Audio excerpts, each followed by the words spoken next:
Iguodala to Curry, back to Iguodala, up for the layup. Oh, blocked by James. It's over. It's over. Cleveland is a city of champions once again. The Cavaliers are NBA champions.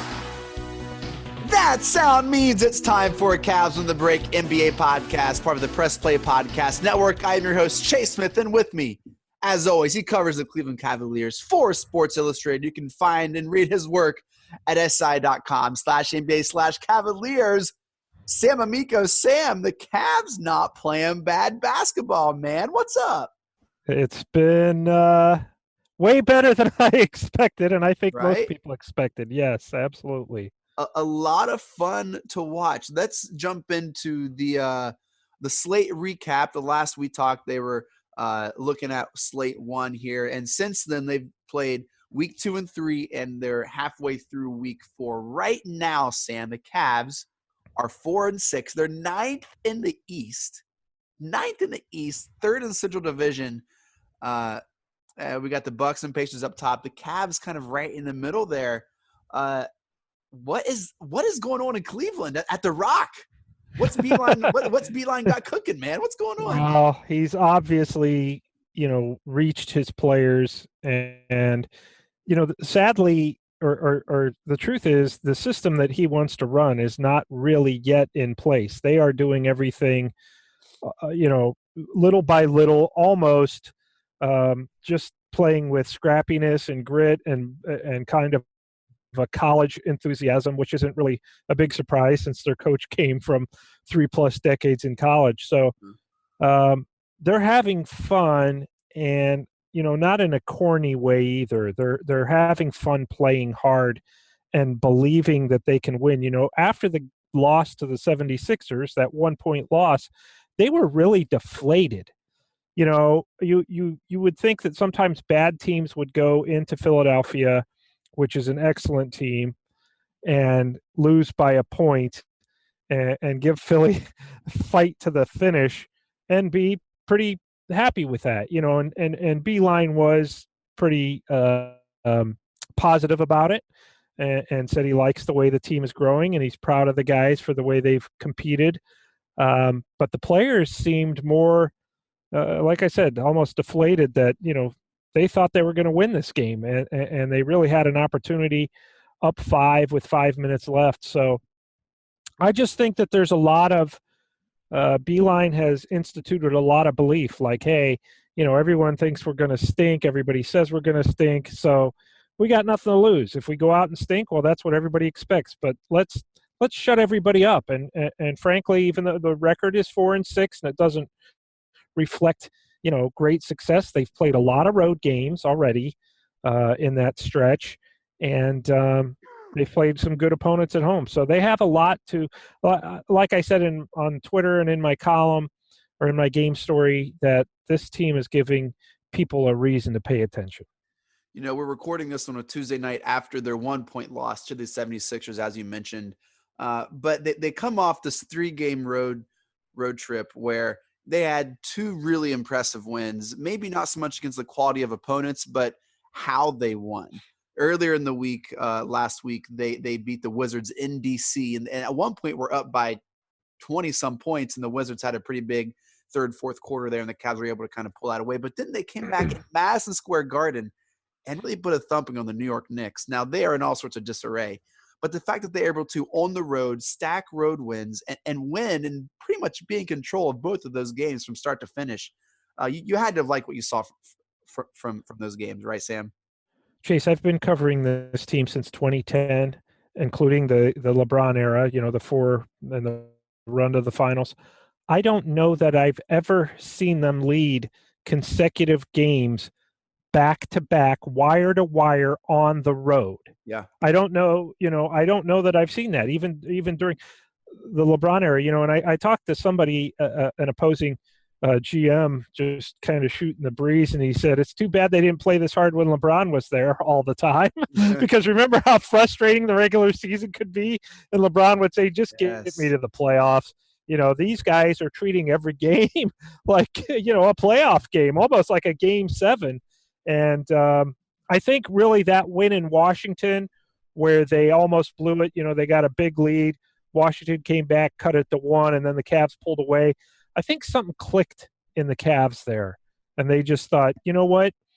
When the opponent comes back, we don't have to fold, we don't have to collapse, and we're going to keep believing. And they did that in New York. Got up by 30, ended up winning by 21, and then against the Sixers, you could just see like they thought they were really going to win this game, and that's a lot different than the 1963 team last year, where it was like, we're not going to be able to hold on. We're not going to win. Nobody expects us to win, so it's not a big deal. But they are very tight-knit. One of the closest teams I've seen since 2010 I've been covering, and it's only been 10 games. But right now, I think and they're 4-6. It's only been 10 games. They're 4-6, but they have been an absolute blast to cover so far. The Cavs over-under this year is 24.5, and they have 4 right now. They won 9. You said 16 last year, 19 last year. What was that? 19 and 63. 19. Yeah. Sam, they could reach that 19 number by the new year, easy. Yeah, look, if nothing changes, if you don't have a major injury, they're not real deep. If Love or Tristan or somebody goes down for a little bit, they're going to be in trouble.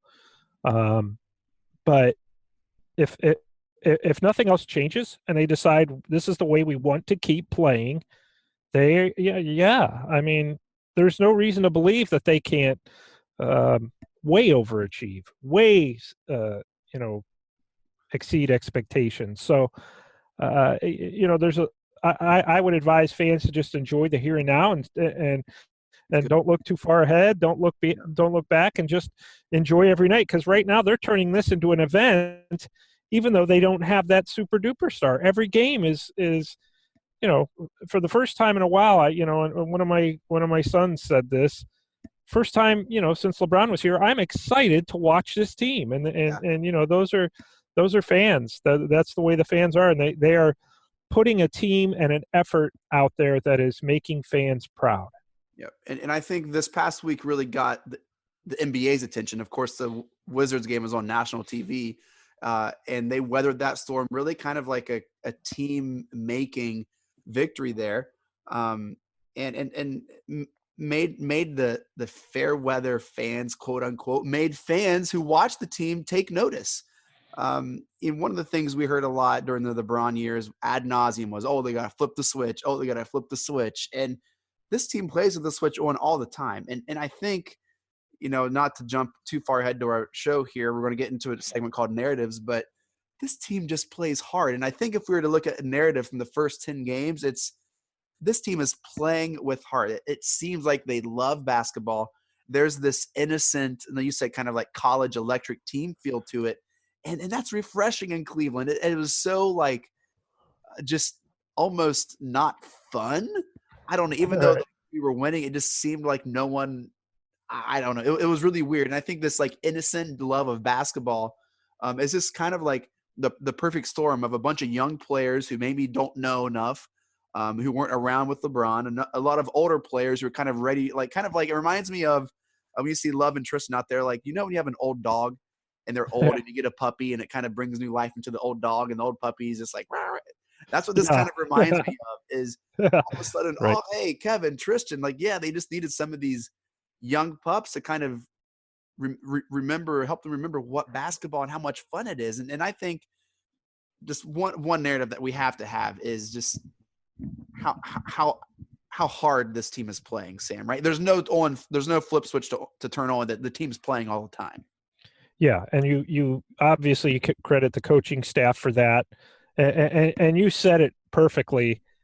The on switch is always on. They're not flipping it off, and they haven't done that yet. 82 games, teams almost always do it, especially teams that aren't supposed to be any good, and it's just fine if they're bad with management in terms of getting a draft pick. So you credit the coaching staff for selling them this idea that we're the underdogs, and we can use that to our advantage. I actually spoke to Mark Price about that, and he said, look, all these guys are pros. They're professional athletes. You don't get there, get to this level by being basically quote unquote a loser. You get there because you win. That is your mentality to win. And you just need somebody to bring out the best in you. Now, John Beeline, yes, and his staff have done that, but you also have to credit the players. You have to credit Colin Sexton. You have to credit Tristan Thompson and Kevin Love for the way that they've led and the very professional manner that they've led. They're not yelling at, Darius Garland or Sexton or Kevin Porter Jr. when they make one of those rookie or second year player mistakes. They're leading by example. They're encouraging, and it's just been a perfect mix so far of personalities, if not talent. And you nailed another one. We'll go ahead and jump to our segment narratives now, because I think we're just kind of segueing into that. The first narrative is this team just loves to play and have fun. It's fun to watch. The second one, and you nailed it, Sam, the team leaders are actually playing and being team leaders. Tristan and Kevin are being the epitome of a veteran leader, all-star, honestly, NBA champion players, which they are. There's only, especially with how the league's been dominated the past decade, there's not a lot of players who can say they're NBA champions, because a lot of repeats, right? Right. So you have two of these players who have played through every situation, every scenario, under the highest stakes, take these players who just have big eyes, big hearts, right? And they just want to play ball. And they are doing exactly everything that we could ever ask them to do. And I think that has to be mentioned, is give shouts to Kevin Love and Tristan Thompson, and even Jordan Clarkson in this weird way of in the Jordan Clarkson world. I mean, these veterans are Matthew Dellavedova, like they know their role and they're playing exactly how we need them to play to have these young guys develop. And I think that's a narrative in and of itself. Yeah, and throw Larry Nance Jr. in there too. Yeah. But Love and Tristan, I know earlier in the season or the first week or so, and I don't know if they still are, but they were talking every day about, look, man, we got to be patient. We got to be the type of leaders that, where we're not yelling at these guys because they're going to mess up a lot, and they do because they're young. So we have to be more patient, more encouraging, and not ride them too much. So I think that those two, along with the guys you named, Clarkson has been excellent in that department in terms of leadership and being that spark off the bench that you want. And Delly and Larry Nance Jr., all those guys, those five guys all played with LeBron and were all in a winning situation and played in the finals and won a title. Not all of them won a title, but they Tristan and Love. So I think all of that is rubbing off on players, that kind of enthusiasm, the younger players, and that kind of leadership has just been, it's been invaluable so far, and it really helps make John Beeline's job a lot easier. Delly won a ring too, right? Yes. Yeah. He won a ring, then went to Milwaukee, obviously. So, yeah, I mean, we got three guys with rings on the team, and, those five, including Clarkson and Nance, have also played in the finals. So, I think another narrative we can't overlook is Colin Sexton's continuing development, who came on really strong at the end of season last year, and just the way he's been able to continue to grow and really adapt in this unique way with Darius Garland coming on board. I think other players could have been threatened and kind of become more of a, well, I'm just going to make sure I get mine.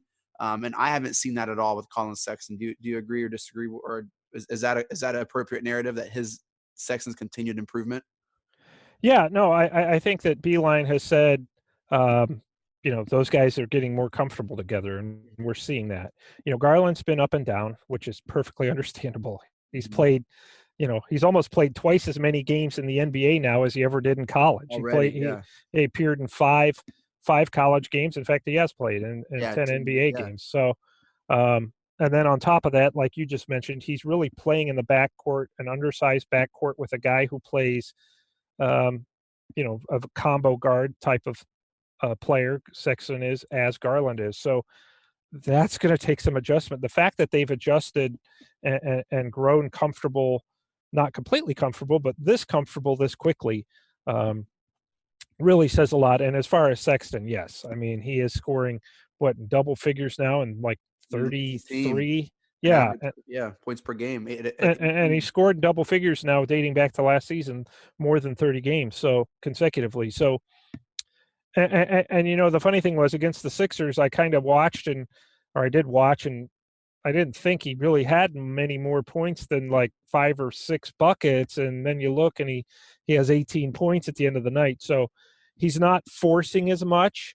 He's learning how to kind of pace himself. He's learning to say, you know what, if I give the ball up, sometimes that's going to create opportunities for me to score even when I give it up. So he's learning, you know, I mean, he's still a rookie almost. I know they say second year guy, but he's a, you know, what is he, 20 years old? So I think Sexton's been very good and is still only going to get better.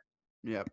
Do you have any? I have one more narrative I want to save till the end. Do you have any narratives you want to shout in this segment out? No, I think the one thing I would say is that the bench has been very underrated, and I didn't expect that coming in. I thought their bench would not be very good aside from Clarkson, but you know, Nance doesn't fill up the stat sheet a lot, but he has done so many little things. You forget he's on the floor sometimes, but then he'll come up with a big rebound or a big deflection or something like that. So I think that I don't know if that's a narrative or not, but the bench has definitely been better, especially on the road. Usually on the road, your bench stinks, and the bench has been very good in these past 3 road games. Looking at the plus minus, the lineup with the best plus minus coming in at plus 10 is Kevin Love, Tristan Thompson, Matthew Dellavedova, Chetty Osman, and Colin Sexton. So a lot of players that were on the team last year that they haven't played a lot together, but that is a team with the highest plus minus.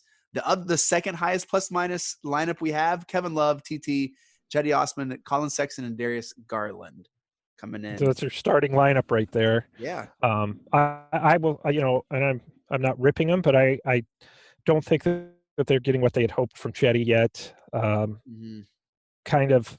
I think if they had even gotten a C- performance from their small forwards against Philadelphia, that game wouldn't have really been. It would have, you know, the Cavs might have won it by 6 or 7. But you know, they're still he's still learning how to play with these other guys. The guards are still learning how to play with Chetty, and he just kind of has to assert himself a little more. He's been a streaky shooter, streaky defender. Some nights he'll have good nights defending. Other nights he just, you know, you can't guard Ben Simmons. Nobody really can guard Ben Simmons that well, but or Luka Doncic.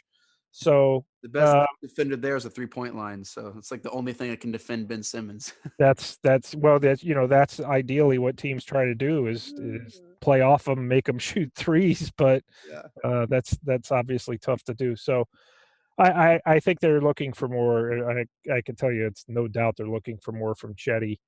But you know, again, just like the other guys, they're giving them time. Yeah. And finally, the last narrative we mentioned it briefly. We have to talk about last year. This is for all the stat heads out there. Last year, the Cavs' defensive efficiency was the absolute worst in all of the NBA. This year, they went from 32.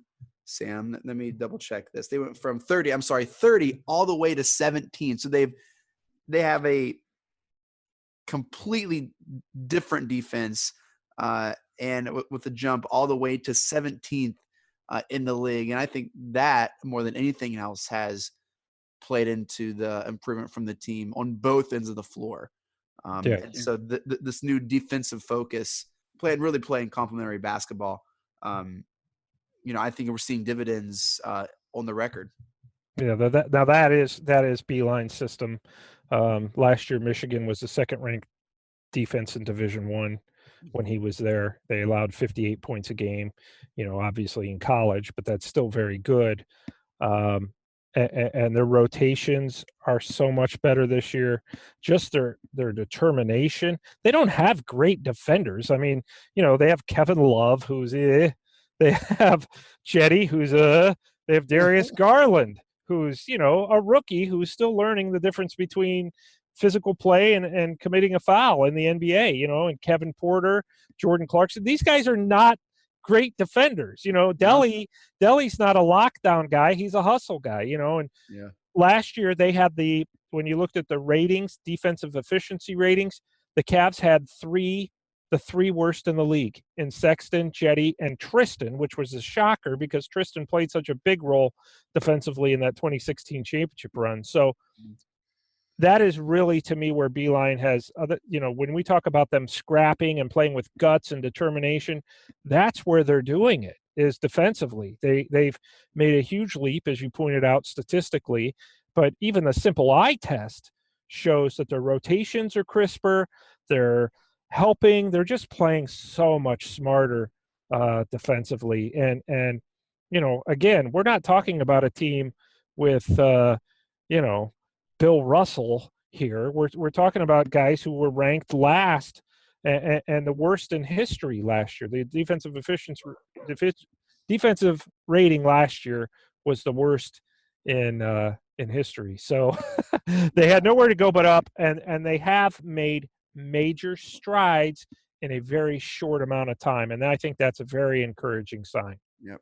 Well, the main story here the main story here is not Tristan Thompson's point guard desperation three as the shot clock winding down. It is that the narrative segment is over, Sam. Thank you for. I don't even know that the shot clock was winding down. I think there was like 4 seconds left on the shot clock when he threw that up, wasn't there? Yeah, there was 4 seconds. Well, some people want you to shoot with 4 seconds because it gives time for a putback, but that doesn't make sense because he could have thrown 2 passes from where he was. It didn't. I didn't know what was going on. You know what? He's going to be on Shaqtin' a Fool, and for the way this season is gone, that's just fine. Congratulations, Tristan. It was already on the SportsCenter not top 10 Twitter feed. But yeah, so that is not the main headline. It is that this segment is over. Hey, let's wrap things up here. Looking ahead to the next week's slate, finishing week 4 with home games against the Heat on Thursday and the 76ers on Sunday. Week 5 slate looks as follows. Monday is a away game back at the Garden. Wednesday away in Miami. Friday away at Dallas. Another 3-game road skid. Bringing back Saturday home against Portland. Sam, what do you expect from the end of week 4 and the week 5 slate of games? We got a couple teams struggling, a couple teams playing really well here. What do you expect to see? Well, now it's going to be tougher. It's going to be tougher to go back into the Garden and win again when you just were beating them by 30 points. The Knicks aren't going to, they're not going to finish 2-80, so they're going to win some. It's going to be at least, yeah, they might. I don't know, but I mean, so my point is that these are all teams that you've seen now. You're going to see Philadelphia again Sunday. Okay, so Philadelphia is not going to be caught off guard. They're going to know, man, this team plays hard. Yeah. We better take it very seriously. Now, the advantage the Cavs will have is it is in their building, and they probably still will be playing hard. Miami, obviously, very good team this year with Jimmy Butler, and they play like the Cavs. They play hard every night. They want to get into the playoffs. Pat Riley doesn't care how bad the lineup is. He does not believe in tanking. Yes, Pat Riley will say, you know what? So what if we finish 8th in the East every year? We're going to do the best that we can every year. So the Heat is going to be a tough game, obviously. And then you go to Dallas.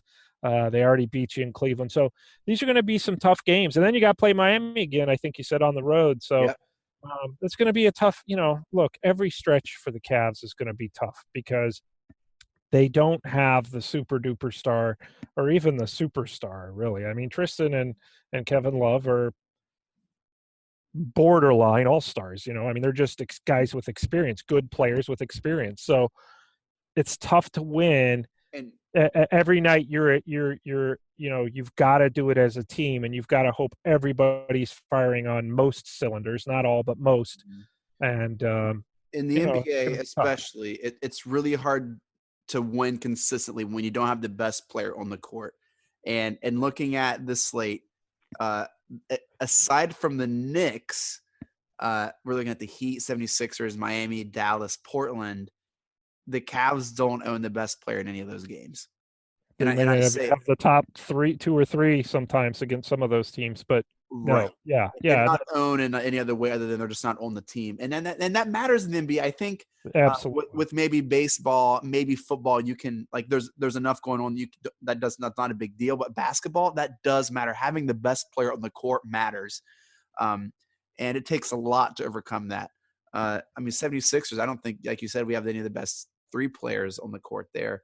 And so all season, like you said, that's a challenge the Cavs are going to have to face, either with the continued development of Sexton and Garland, or I don't know what that looks like. When you look at players like Trae Young, he's already one of the best players on the team, right? And that just happened in 90 games. Luka was the best player in the first 15 games. So, and I know those are few and far between, but you know that you know when you know. And it doesn't look like Sexton or Garland is going to be a best player on the court type player. No, they could be very good, but yeah, you're right. They're not going to be probably in the same class as a Young. I wouldn't think, although Trae Young struggled at the beginning of last year too. He did. So it's hard to tell, and Garland, in his defense, obviously this is a very unique situation for him where he is coming in with another small guard who plays with the ball a lot, and he's starting right away. So I think that Garland really it's going to take some time. But I know exactly what you're saying, and we don't know that the Cavs are going to have those guys at some point. You can't move forward with this team in terms of only this team in terms of, hey, we want to get to the playoffs, get a taste of the playoffs and experience that. You're obviously going to need upgrades from within, or you're going to have to make some sort of trade to get another guy who you can count on to give you like 15 points and 5 or 6 rebounds.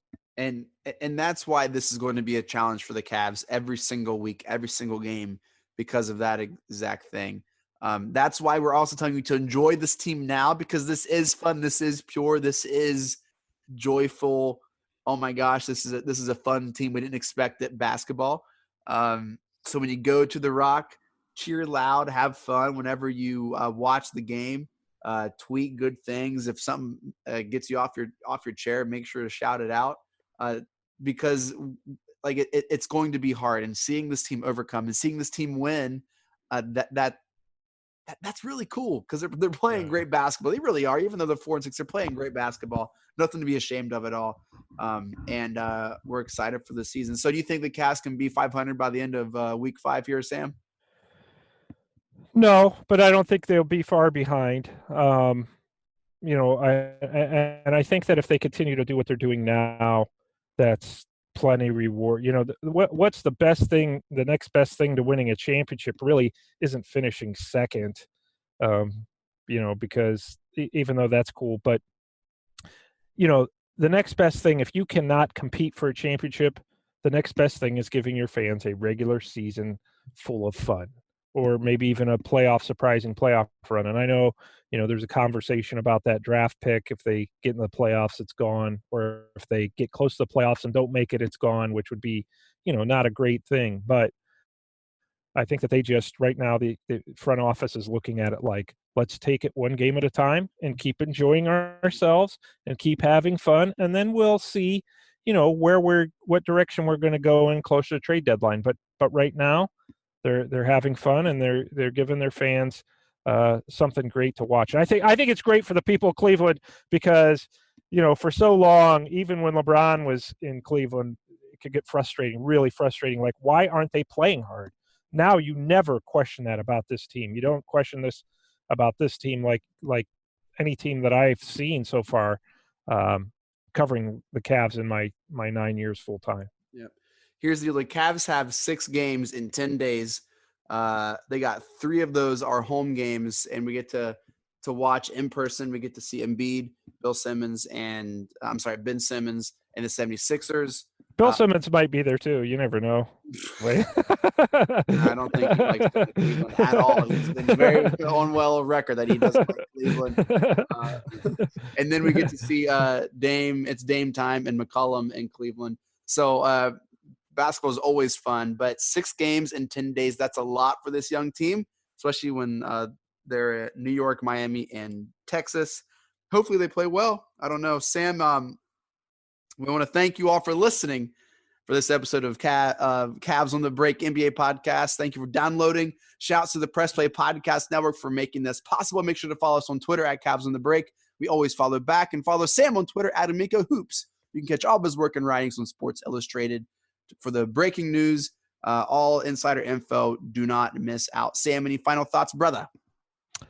That is it. Like we've repeatedly stressed during this entire time, enjoy it, because really the Cavs, to me, have been, record aside, a very pleasant surprise. They have been a team that you can watch. They're putting a product on the floor that is worth watching, and I think that's a surprise to everyone across the league.